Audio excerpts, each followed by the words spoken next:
வணக்கம், நான் உங்கள் அம்மா சமையல் மீனாட்சி. இப்போ நம்ம பார்க்க போகிறது தக்காளி சட்னி. தக்காளி சட்னிக்கு தேவையான பொருட்கள்: தக்காளி வந்து 300 கிராம் கட் பண்ணி வச்சுருக்கேன். கொஞ்சோண்டு கொத்தமல்லி, நம்ம தனியா போடுறதுக்கு பதில் நான் கொத்தமல்லி வச்சுருக்கேன் அந்த டேஸ்ட்டுக்கு வேண்டி.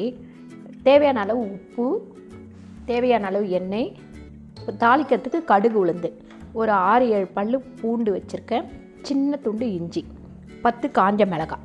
எப்பவுமே பாருங்கள், நம்ம சட்னி செய்கிறதுனா முதல் சட்னியை தாளித்து எடுத்துக்கலாம். ஏன்னா ஒரே கடாயில் வேலை முடிஞ்சிடும். அதனால்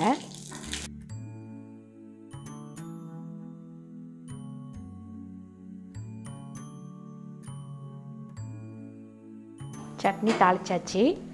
இந்த தக்காளி சட்னி வந்து கொஞ்சம் வித்தியாசமாக இருக்கும். அதனால தான் நான் வந்து இந்த தனியா போடுறதுக்கு பதில் கொத்தமல்லி போட்டு பண்ணுறேன். முதல்ல வந்து காஞ்ச மிளகாய் போட்டுடலாம். அடுத்து இஞ்சி பூண்டு,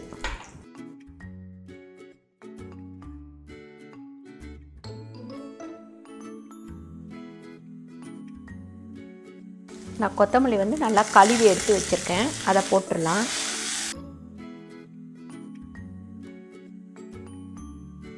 இப்படி இதை கொத்தமல்லி வதக்கிட்டு அதுக்கப்புறம் நீங்கள் தக்காளி போடுங்க.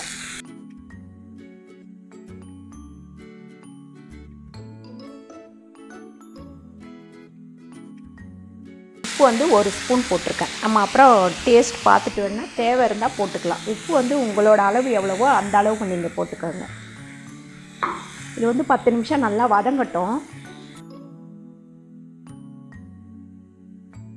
பாருங்கள், இந்த அளவுக்கு நீங்கள் வதக்கிடுங்க. தக்காளி சட்னி வைக்கிறதுனா நீங்கள் வந்து பூண்டு வந்து சாப்பிடாதவங்களாக இருந்தால் பூண்டு போட தேவையில்லை. பூண்டு சாப்பிட்றவங்களா இருந்தால் பூண்டு சேர்த்துக்கோங்க. இப்போ நான் வந்து பூண்டு சேர்த்துருக்கேன்.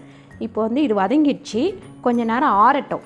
பாருங்கள், தக்காளி சட்னிக்கு நம்ம வதக்கினது வந்து நல்லா ஆறிடுச்சு. இப்போ மிக்சியில் போட்டு அரைச்சி எடுத்துக்கலாம். நீங்கள் இதில் வந்து தண்ணி ஊற்றாதீங்க, ஏன்னா தக்காளியில் இருக்கிற தண்ணியே போதும். தண்ணியாக கொஞ்சம் சிலருக்கு வந்து திக்கான சட்னி பிடிக்காது. அவங்க வேணால் இதை கழுவி விட்டுட்டு அந்த தண்ணி போட்டுக்கோங்க.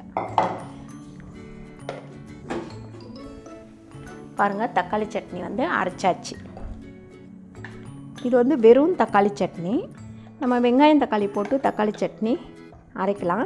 நான் அடுத்து வர்ற வீடியோங்களில் உங்களுக்கு அந்த மாதிரி செஞ்சு காட்டுறேன். தக்காளி சட்னி ரெடி ஆயிடுச்சு. இந்த வீடியோ உங்களுக்கு பிடிச்சிருந்தால் லைக் பண்ணுங்கள், ஷேர் பண்ணுங்கள், சப்ஸ்கிரைப் பண்ணுங்கள். மறக்காமல் ஃபேஸ்புக்கில் ஷேர் பண்ணுங்கள். நன்றி, வணக்கம்.